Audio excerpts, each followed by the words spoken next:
ناظرین السلام علیکم ورحمۃ اللہ وبرکاتہ۔ میں ہوں آپ کا میزبان انصار عزیز ندوی اور آپ میرے ساتھ دیکھ رہے ہیں سیدھی بات۔ ناظرین، میں آج جس موضوع کو لے کر آپ کے سامنے کھڑا ہوں اس پر بولنا بڑا دشوار ہے، کیونکہ ہر طرف اپنے ہی لوگ ہیں۔ حقیقت کی تلاش میں نکلا تو پتہ لگا کہ جس کے بارے میں بھی میں بولوں گا، بولنے کے بعد صحیح اور غلط کا فیصلہ لینا بڑا دشوار ہے، مگر اس کے باوجود حق تو حق ہے، بیان کرنا ضروری ہے۔ ماہ رمضان میں اگر عمرہ کے سفر پر نہ ہوتا تو شاید اسی وقت اس حقیقت کو آپ کے سامنے لانے کی کوشش کرتا، مگر کئی ایام اور لمبا وقت بیت جانے کے باوجود ہزاروں افراد کا مطالبہ تھا کہ میں اس پر بولوں۔ تو ناظرین، گفتگو سے پہلے ایک بات آپ مان کر چلیں کہ دنیا بھر میں اور بالخصوص عالم اسلام اور عرب ممالک میں تیزی سے جو تبدیلیاں رونما ہو رہی ہیں وہ ایک ایسے خطرے کی گھنٹی کی جانب اشارہ کر رہی ہیں جو قرب قیامت کی نشانیوں میں سے ہے۔ عالمی سطح پر ایک خطرناک شطرنجی بساط بچھ چکی ہے۔ مہرے بڑھائے جا رہے ہیں، ہٹائے جا رہے ہیں، گرائے جا رہے ہیں، بھگائے جا رہے ہیں، خریدے جا رہے ہیں، ڈرائے جا رہے ہیں اور پھر ہائی جیک کیے جا رہے ہیں۔ برق رفتاری کے ساتھ امت مسلمہ ایسے پیچیدہ حالات کا لقمہ بن گئی ہے جو نگلے نہ بنے اور اگلے نہ بنے۔ ایک طرف ہند و پاک کے حالات دن بدن بگڑتے جا رہے ہیں تو ہندوستان و ملک و چین میں بھی سینہ تانے آپس میں کھڑے ہوئے ہیں۔ ادھر پاک اور افغانستان کے تعلقات میں بگاڑ پیدا ہو چکا ہے۔ روس اور امریکہ ہمیشہ کی طرح ایک دوسرے کو نیچا دکھانے کے لیے عرب ممالک کو کھلواڑ بنا لیے ہیں۔ بس یوں سمجھے کہ ہر ملک ایک دوسرے کی ناک کو نیچے کرنے کے چکر میں ہے، تو ادھر عرب ممالک کا حال یہ ہے کہ عراق میں داعش کے نام پر قتل و غارت گری جاری ہے۔ ادھر شام کا حال تو بد سے بدتر ہو چکا ہے، بلکہ پورا ملک اب کھنڈر میں بدل گیا، اور پھر یہاں فلسطینی ہر دن تڑپائے جا رہے ہیں، قتل کیے جا رہے ہیں اسرائیل کے ہاتھوں میں، اور پھر ہمارے مقتدی مانے جانے والے حضرات آپس میں یہ کہہ کر دست و گریباں ہیں کہ تو دہشت گردی کا سپورٹ کر رہا ہے اور میں نہیں کر رہا ہوں۔ اس طرح دونوں دشمنوں کو، چاہے مسلکی ہو یا عقیدے سے وابستہ، دونوں کو مضبوط کیا جا رہا ہے۔ یہ مختصر عالمی سطح کی کہانی ہے، اور اگر خلیج ممالک اور قطر کے سلسلے میں جو دوریاں بنی یا بنائی جا رہی ہیں اس کا تفصیلی جائزہ لیا جائے تو یہ کہنا درست ہوگا کہ آقاؤں کو راضی کرنے کے لیے اور اپنی کرسیاں مضبوط کرنے کے لیے امت مسلمہ کے درد سے ناآشنا وہ ایسے فیصلے لے رہا ہے جو بظاہر ہم سب کے لیے قابل قبول نہیں ہے، مگر وہ ایسے فیصلے لینے پر مجبور بھی ہے۔ اور سمجھنے کی بات یہ ہے کہ جب کسی حکومت کے پاس سب کچھ ہو، تیل کی کنویں ہوں، ہتھیار ہوں، جذبات بھی ہو، سب ہونے کے باوجود اگر کوئی جھکنے والا فیصلہ لیتا ہے تو سمجھ لینا چاہیے کہ انسان اس وقت مجبور ہوتا ہے جب اس کو کوئی بلیک میل کرتا ہے، یا پھر اس کے پاس کوئی ایسی قیمتی چیز ہوتی ہے جس کے چھن جانے کا خوف ہوتا ہے۔ دو باتیں واضح طور پر آپ یہ دماغ میں بٹھا لیں کہ سعودی عرب، امریکہ اور اسرائیل کے چال بازیوں سے وہ ناواقف نہیں ہے۔ ایسا ہرگز نہیں کہ وہ ناواقف ہے، وہ اچھی طرح سے جانتے ہیں، پوری طرح جانتے ہیں۔ بھلا سوچئے، جن کے ائمہ کرام اپنے تہجد میں، قیام اللیل اور وتر کے دعائے قنوت میں جن قوموں کی بربادی کی دعائیں مانگتے ہیں، وہ بھلا اسی قوم کی چال بازیوں سے کیوں کر ناواقف ہوں گے؟ ہرگز نہیں، مگر وہ مجبور ہیں۔ ان کے سامنے دو راستے ہیں۔ ایک راستہ یہ کہ علی الاعلان تم فلسطین میں حماس اور مصر اور دیگر عرب ممالک میں اخوان کا ساتھ دے کر امریکہ اور اسرائیل اور ان کے حامی ملکوں کی دشمنی مول لو۔ دشمنی مول لینے کی صورت میں کیا ہوتا ہے وہ آپ نے مرسی کے تختے پر بیٹھنے کے بعد اس کو کس انداز میں نیچے لایا گیا اس سے اندازہ لگا لیا ہوگا کہ کس طرح جھوٹ کو سچ ثابت کرنے میں میڈیا کا رول ہوتا ہے، اور پھر حق کو باطل اور باطل کو حق ثابت کرنے کے لیے دشمنان اسلام کو کس حد تک جا سکتے ہیں وہ لوگ۔ ٹیررزم اور دہشت گرد کے لفظ سے جن خبیث دو قوموں نے جن کو قرآن نے ضالین سے یاد کیا، اس نے پوری دنیا کو واقف کرایا، اور پھر داڑھی و ٹوپی اور مسلم چہرے بشرے کے ساتھ جس کو ٹیگ کر دیا، ان دشمن اقوام کا ازل سے ہی منصوبہ ہے کہ پوری دنیا میں اس قوم کو لامت و ملامت کے لائق بنا کر، ان کے اختلافات سے فائدہ اٹھا کر ایسی چال چلی جائے کہ ان کے تیل کے کنووں پر بھی ہمارا قبضہ ہو، اور پھر ان کو ایسی نا ختم ہونے والی جنگ میں جھونک دیا جائے کہ یہ ایک دوسرے کو مارنے کے لیے بھی ہمارے ہتھیار خریدیں، اور اس طرح ہم ان کو ایسے نہتے کر دیں کہ کل یہ اگر آنکھ اٹھا کر دیکھنے کے قابل بھی ہو گئے، اور اگر کوئی بادشاہ دینداری اور جذب ایمانی دکھائے تو دوسرے بادشاہوں کو روپے پیسے اور لڑکیوں کا لالچ دے کر خرید لو، کیونکہ یہ قوم کہیں بکے نہ بکے یہاں ضرور بک جاتی ہے۔ اور یہی سب ہو رہا ہے۔ ظاہر سی بات ہے، قطر پر جن الزامات کو عائد کر کے بائیکاٹ کا بھوت چھوڑ دیا گیا ہے، وہ کسی کو بھی قابل قبول نہیں ہو سکتا، جبکہ دنیا جانتی ہے کہ داعش کا جنم عراق میں ہوا تو اس کی وجہ خود امریکہ ہے۔ القاعدہ کو افغانستان کے کوک سے اٹھایا اور اس کے نام سے اب تک کئی ملکوں پر حملے کر رہا ہے۔ حماس جو اپنی زمین کے لیے برسوں سے جد و جہد کر رہے ہیں، جن کی نسلوں کی نسلیں اس راہ میں جام شہادت نوش کر گئیں، کیا وہ بھلا جنگجو ہو سکتے ہیں؟ سوچنے کی بات ہے۔ آپ خود سوچئے، اگر آپ قطر کے ساتھ جاتے ہیں تو بھی آپ غلط ہیں، کیونکہ اس معاملے میں ایران اس کے ساتھ ہے، اور ایران کیا چاہتا ہے یہ ہر کوئی جانتا ہے۔ اور اگر آپ سعودی عرب کا ساتھ دیتے ہیں تب تو آپ سراسر غلطی پر ہوں گے، کیونکہ دہشت گردوں کی فہرست میں جن لوگوں کو شمار کرتا ہے وہ اصل میں ہے یا نہیں، یا آپ خود اندازہ لگا لیں، کیونکہ آپ کا دل اس کا گواہی نہیں دے گا۔ اور اس معاملے میں اسرائیل سعودی عرب کے ساتھ ہے۔ کیا بھلا کوئی غاصب جابر و ظالم اسرائیل کا ساتھ لے سکتا ہے اپنے گھر کو ڈھانے کے لیے؟ تو ناظرین، صاف بات یہ ہے کہ یہ معاملہ اتنا پیچیدہ ہے کہ اس کو تاریخ کے روشنی میں ہی سمجھا جا سکتا ہے، بصورت دیگر یہ معاملہ سمجھنے کے بجائے الجھتا ہی چلا جائے گا۔ ناظرین، یہاں رکنے کی اجازت دیں، بریک کی اس پر کچھ اور حقیقتیں پیش کرتا ہوں۔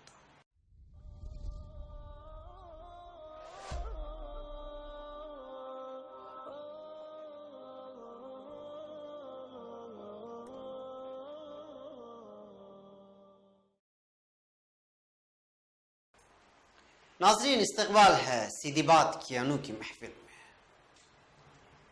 دراصل آپ جانتے ہوں گے کہ ایک مہینہ قبل ڈونالڈ ٹرمپ، امریکہ کا حالیہ صدر، اس کی موجودگی میں سعودی عرب میں ایک سربراہی کانفرنس منعقد کی گئی تھی۔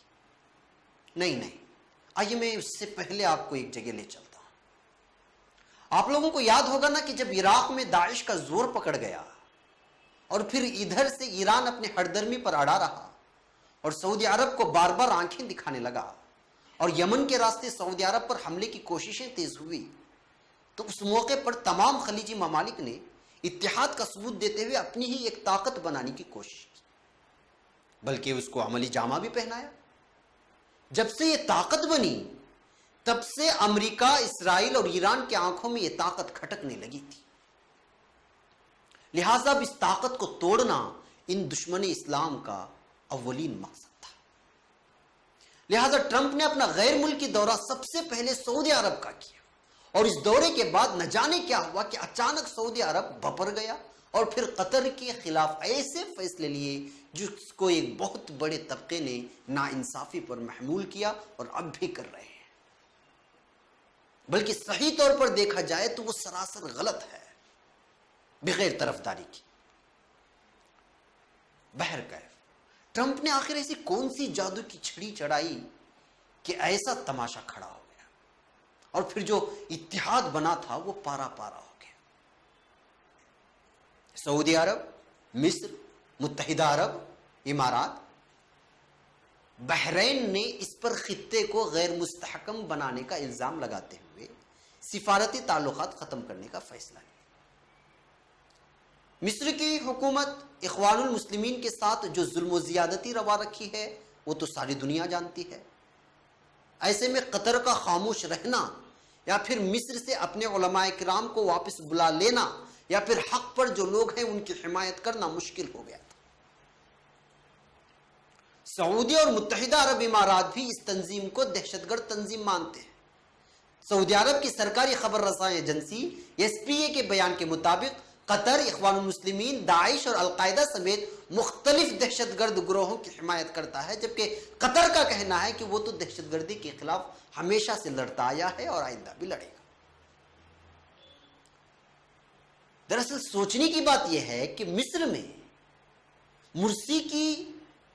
مرسی کو جو جبرن معزول کیا گیا وہ سال 2003 کی بات ہے، اور پھر القاعدہ کو منظر عام پر آئے کئی سال بیت چکے ہیں، اور پھر داعش یعنی دولت اسلامیہ بھی آئے 3-4 سال کا عرصہ بیت گیا ہے۔ تو پھر اچانک ان ممالک کو کیسے قطر سے دشمنی ہو گئی اور اتنے سال خاموش کیوں تھے؟ دراصل قطر کی غلطی صرف یہ تھی کہ قطری امیر شیخ تمیم بن حماد الثانی نے اپنے ایک مبینہ بیان میں ایران کی طرفداری کرتے ہوئے امریکہ کی جانب سے ایران پر ہو رہی جارحانہ موقف پر تنقید کی تھی، یعنی مذمت کیا تھا۔ اسی کے دوران، یعنی اس سے 2 دن قبل، ٹرمپ کے سعودی دورے کے دوران سعودی نے ایران کو خلیجی ممالک میں دخل اندازی سے روکتے ہوئے اسے دور رہنے کی بات کہی تھی۔ قطری شیخ کے اس تنقید سے امریکہ تو بوکھلایا، مگر وہ راست طور پر قطر کو نشانہ نہیں بنا سکتا، کیونکہ قطر میں امریکہ کا فوجی ہوائی اڈہ موجود ہے اور اس کے طیارے عراق، شام اور افغانستان میں جنگ کے لیے یہیں سے اڑان بھرتے ہیں۔ یہی وجہ ہے کہ سعودی عرب کے کندھے پر بندوق رکھ کر گولی چلائی، جو صحیح نشانے پر ہی نہیں بلکہ امریکہ اپنے 3 مقاصد میں بیک وقت کامیاب ہو گیا۔ ایک تو خلیجی ممالک کے اتحاد میں دراڑ پیدا کرنا، جو متحد ہوئے تھے، اور پھر خلیجی ممالک کو یہاں آپس میں لڑا کر وہاں فلسطین میں جو جاریت جاری ہوئی تھی اس موقع پر اسرائیل کو جبر و تشدد کے لیے موقع فراہم کرتے ہوئے میڈیا کی نگاہیں فلسطین کی بجائے یہاں قطر اور سعودیہ کے مابین میں پھنسا دینا۔ تیسرا مقصد بھی ازبہ خود پورا ہو گیا، ہتھیار اور دور مار میزائل سمیت جنگی طیاروں کے نام پر سعودیہ سے کھربوں کی رقم کو اینٹھنا، اور خود قطر نے بھی امریکہ سے کئی میزائل اس دوران خرید بھی لیے۔ آپ تک وہ نیوز بھی پہنچ چکی ہوگی۔ ناظرین، جب آپ قطر کی اقتصادی، تعلیمی، سماجی اور تجارتی سطح پر جائزہ لیں تو وہ تمام خلیجی ممالک میں تیز رفتاری کے ساتھ ترقی کی جانب گامزن تھا اور ہے۔ دبئی کی آنکھوں میں یہ پہلے سے بھی کھٹکنے لگا تھا، کیونکہ گزشتہ کئی سالوں سے یہاں بیرونی سرمایہ کاری میں بے حد اضافہ ہوا ہے اور ہو رہا ہے۔ سعودی و دیگر ممالک کے ویزا قوانین میں جتنی سختی ہے وہ یہاں اس ملک میں نہیں ہے، بلکہ کئی قسم کی چھوٹ بھی دے دی ہے۔ ابھی تو کئی ایشین ممالک کو ارائیول وزٹ ویزا بھی دینا شروع کر دیا ہے، جس میں سر فہرست پاکستان ہے، جس کو 1 مہینے کی ویزا آپ کو جو ہے ارائیول، یعنی جیسے ہی آپ ایئرپورٹ میں پہنچیں گے آپ کو جو ہے وہاں پہ ویزا لگ جائے گا۔ تو اس وجہ سے بیرونی سرمایہ کاری میں بے حد اضافہ ہوا۔ پیٹرول اور ڈیزل سے زیادہ یہاں گیس کی پیداوار نے ویسے بھی اس کو گیس کی منڈی میں نمبر 1 بنا دیا ہے قطر کو۔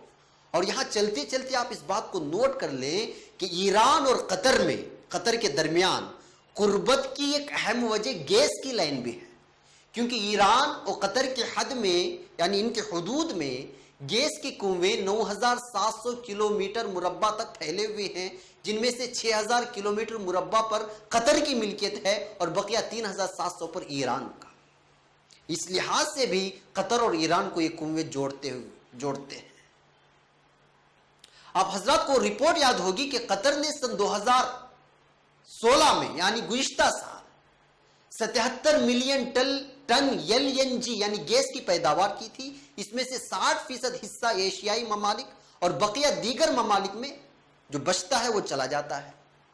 قطر سے گیس خریدنے والے ممالک میں سر فہرست جاپان، جنوبی کوریا، بھارت، برطانیہ اور ملک چین ہے۔ یہی وجہ ہے کہ گیس کی دنیا کا قطر اس وقت بادشاہ بنا بیٹھا ہے اور دوسرے نمبر پر آسٹریلیا۔ مگر امریکہ چاہتا ہے کہ وہ اس سے فائدہ بھی اٹھائے اور اس سے اس کا مقام بھی چھین کر گیس کی مارکیٹ میں اسے پیچھا کر دے۔ تعلیمی سطح پر بھی قطر اعلیٰ و عمدگی کے ساتھ ساتھ مغربی ممالک کی یونیورسٹیوں سے مقابلے کے قریب پہنچ رہی ہیں وہاں کی یونیورسٹیاں۔ یہی وجہ تھی کہ چاہے ایشین ممالک ہو یا مغربی و افریقی ممالک کے باشندے اور تجار حضرات ادھر کچھ سالوں سے UAE کے بجائے قطر کو سرمایہ کاری کے لیے ترجیح دے رہے ہیں۔ جی ہاں بہرکیف ناظرین، یہ تھے کچھ وجوہات، اور بھی بہت کچھ ہے مگر وقت اس کی اجازت نہیں دے رہا۔ اب سوال یہ ہے کہ حقیقت میں جنگ کس کی ہے، اختلافات کیوں ہیں اور کس وجہ سے ہیں؟ نظریاتی اختلافات تو ہو ہی نہیں سکتے، اصل مسئلہ ہے مفادات کا۔ جی ہاں، مفادات کا۔ اس کا ایک ہی جواب ہے، اور جب ممالک مفادات دیکھنے لگے تو آپ کو یا مجھے سر کھپانے کی ضرورت نہیں ہے کہ کس کے ساتھ جانا چاہیے اور کس کے ساتھ نہیں جانا چاہیے۔ جی ہاں ناظرین، یہی سچ ہے۔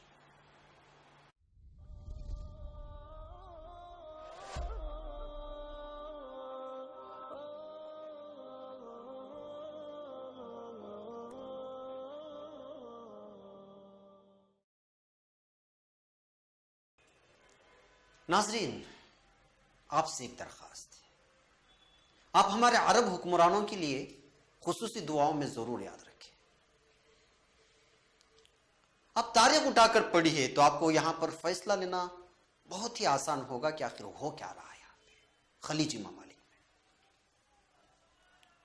اس سے پہلے ادھر آئیے، میں ایک مختصر آپ کو ایسے کھنڈرات کا نظارہ کراتا ہوں جو پہلے کبھی شہر ہوا کرتے تھے، جہاں عوام رہا کرتے تھے، بستیاں بسی کرتی تھی، جن کی کبھی طوطی بولا کرتی تھی، اور تاریخ اسلام میں جن کی تاریخ آج بھی روشن ہی ملتی ہے۔ مگر ان ملکوں کو دیکھنے کے بعد محسوس ہوتا ہے کہ اس امت کی زوال پذیری کی ذمہ دار خود اس کے حکمران ہیں، کیونکہ یہ دشمنوں کی چال کو سمجھنے میں بہت دیر کرتی، بلکہ اب بھی اس کی چالوں کو جان کر بھی صرف اپنے مطلب، انا، کرسی اور عیش پرست زندگی کو بچانے کے لیے انجان بنے ہوئے ہیں۔ ناظرین، حقیقت یہ ہے کہ جب تک میں دوست اور دشمن کو صحیح انداز میں اور طریقے سے پہچان نہیں کر پاؤں گا، تب تک دھوکے میں ہی رہوں گا۔ دوست نما دشمن سب سے زیادہ نقصان دہ ثابت ہوتا ہے، اور ان کا نقصان دھیرے دھیرے اثر انداز ہوتا ہے اور پھر ایک دن پوری طرح نیست و نابود کر کے چھوڑ دیتا ہے جڑوں سے۔ یہاں بھی عرب حکمرانوں سے گزشتہ کئی دہائیوں سے وہی غلطی ہو رہی ہے۔ اصل مسئلہ نہ شیعہ سنی کا ہے، نہ عرب ایران اور نہ ہی قطر اور اخوان کا، بلکہ ہماری نظریں اس ہیبتناک، خطرناک اور وحشتناک انسانیت کش دوہرا رویہ رکھنے والے امریکہ کی جانب نظریں جا ہی نہیں رہی۔ پہلے اس کی پالیسی یہ ہوا کرتی تھی کہ خود کسی ملک میں کسی نہ کسی بہانے گھستا، جیسے نیوکلیئر بم کی ہی وجہ سے اس ملک کی اینٹ سے اینٹ بجا دیتا، اور اب اس نے اپنی پالیسی میں تھوڑا رد و بدل کر ڈالا ہے، اور اس نے یہ کیا ہے کہ آپس میں لڑا کر خود کو ثالثی کے روپ میں پیش کرو۔ یہی تو کر رہا ہے۔ وہ دیکھو ادھر عراق، جہاں صدام حکومت کرتا تھا، پہلے اس نے صدام کو اکسایا، پھر ایران کو، پھر کویت پر حملہ کرا کر بالآخر صدام کو مار دیا، اور آج پورا عراق کھنڈر بن چکا ہے اور ہر طرف موت کا راج ہے۔ کون کس کو مار رہا ہے پتہ ہی نہیں ہے، مگر سب کی نماز جنازہ پڑھی جا رہی ہے۔ بہار عرب کے نام سے انقلاب والا نعرہ فیل ہو گیا تو اس نے خانہ جنگی کا سہارا لے کر شام اور لیبیا میں جو قتل و خون کا بازار گرم کر رکھا ہے وہ آپ خود دیکھ لیجئے۔ ایک فرضی کہانی گڑھ کر افغانستان کو روس سے بھی زیادہ نقصان پہنچا دیا، اور پھر روس کو نقصان پہنچانے کے لیے اسے افغانستان کا بھی سہارا لیا۔ یمن میں آیا تو یہاں کی اقلیت کو اکثریت سے لڑوا دیا۔ دیکھیے آج وہاں کی کیا حالات ہے۔ یہ جو اسکرین پر جو تصویریں بدل رہی ہیں میرے پیچھے میرے سامنے، یہ انہی کی منہ بولتی تصاویر ہیں۔ مسلم افریقی ممالک کی جانب جا کر دیکھیے وہاں کیا ہو رہا ہے، نائجیریا میں کیا ہو رہا ہے۔ پاکستان میں آیا تو کبھی طالبان کے نام پر عوام کو مروایا، کبھی ڈرون کے نام پر بستیاں تاراج کر ڈالا۔ قتل ناحق پر رونے والی یہ اقوام متحدہ اور امریکہ اور اس کے حواری آج کی تاریخ میں میانمار کے اراکین میں ہزاروں افراد بیک وقت قتل کیے جا رہے ہیں، بیک وقت گھروں کو نذر آتش کیا جا رہا ہے، کوئی سمندر میں ڈوب کر مر رہا ہے، کوئی کشتی میں بھوک سے مر رہا ہے۔ ہزاروں افراد تڑپ رہے ہیں، مر رہے ہیں، ڈوب رہے ہیں، جل رہے ہیں، کچلے جا رہے ہیں، مسلے جا رہے ہیں، جلائے جا رہے ہیں، کاٹے جا رہے ہیں، بھگائے جا رہے ہیں، گولیوں سے چھلنی کیے جا رہے ہیں، مگر انسانیت کا دم بڑھنے والے ان ممالک کے کانوں پر جوں تک نہیں رہی تھی۔ اور ہمارے عرب حکمراں خوش ہیں کہ ان کے سر پر امریکہ کا سایہ ہے۔ تاریخ اٹھا کر دیکھ لیں، امریکہ اور اسرائیل کبھی کسی کے نہیں ہوئے۔ وہ دوستی کو دشمنی میں بدلنے میں اور دشمنی کو دوستی میں بدلنے میں رتی برابر ایک سیکنڈ کی دیر نہیں کرتے۔ مفاد ختم تو دوستی اور دشمنی بھی ختم. کب کس حکمران کا حال قذافی جیسا ہو جائے کہا نہیں جا سکتا، کیونکہ ہم نے سیاست میں صرف جیتنے کے گر سیکھے ہیں اور ہار کو قبول کرنے کے، تحمل کرنے کے طریقے ہی نہیں سیکھے. ہمیشہ خوشباش زندگی کے متمنی رہے اور بھوک کے احساس کو محسوس نہیں کیا.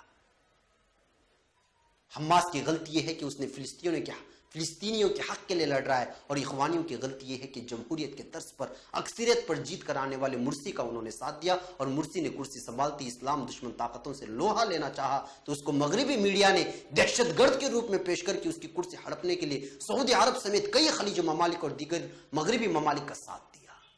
یہی حرکت ترکی میں اردوغان کے ساتھ کرنا چاہی، مگر قربان جائے وہاں کے عوام پر دشمنوں کے منصوبوں پر پانی پھیر دیا اور مسلح ٹینکوں کے سامنے سینہ سپر ہو کر ایسے کھڑے ہو گئے کہ اچھے اچھے فوجیوں کی دھوتی ڈھیلی ہو گئی. یہ ہوتی ہے زندہ قوموں کی نشانی، جن کی تاریخ اسلامی تاریخ کی کتابوں میں ملتی ہے. مگر یہاں تو ہم ضمیر اور ایمان دونوں اسلام دشمنوں کے ہاتھ بیچ کر ظالم کو مظلوم قرار دینے اور قاتل کو مقتول قرار دینے کے لیے یہ دی چوٹی کا زور لگائے ہوئے ہیں، اور پھر اللہ کے گھر خانہ کعبہ کے غلاف کو پکڑ پکڑ کر رو رو کر دعائیں کر رہے ہیں کہ انقلاب آ جائے، انقلاب آ جائے. بھلا بتاؤ انقلاب آئے بھی تو کہاں سے، اور ہمارا رب ہماری دعائیں قبول کرے بھی تو کہاں سے؟ کیونکہ ہمارا سراپا انگ انگ گناہوں میں ڈوب چکا ہے، اور دل میں ایمان باللہ نہیں بلکہ ایمان بالامریکہ ہے. اور ڈھونگی رونے والے دنیا میں ہزاروں مل جاتے ہیں. میانمار کے قتل عام پر، فلسطین کے قتل عام پر، لیبیا، شام اور افغانستان کے انسانیت کش قتل عام پر مگرمچھ کے آنسو بہانے والے کئی دہائیوں سے دیکھنے میں آ رہے ہیں. مگر کوئی ہے جو دشمن کی آنکھ میں آنکھ ڈال کر یہ پوچھے کہ ہمارے پیٹرول اور ڈیزل کی جنت میں آگ لگانے والے، اب بس بھی کر ہم تجھے پہچان چکے ہیں؟ کوئی نہیں.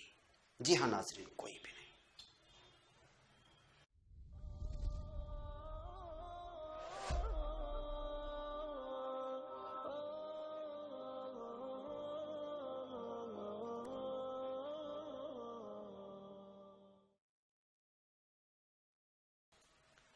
ناظرین، وقت ہو چلا ہے. میرے پاس بولنے کو بہت کچھ ہے لیکن وقت بہت تنگ ہے.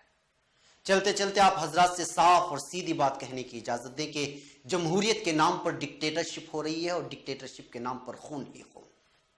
اخوان اور حماس اور ایران کا نام لے کر قطر سے سفارتی تعلقات توڑنے والے برما حکومت سے کیوں نہیں اپنے تعلقات توڑ لیتے؟ کیوں نہیں اپنی حکمرانی کا رعب اقوام متحدہ پر ڈال کر اس ظلم و ستم کو روک لیتے؟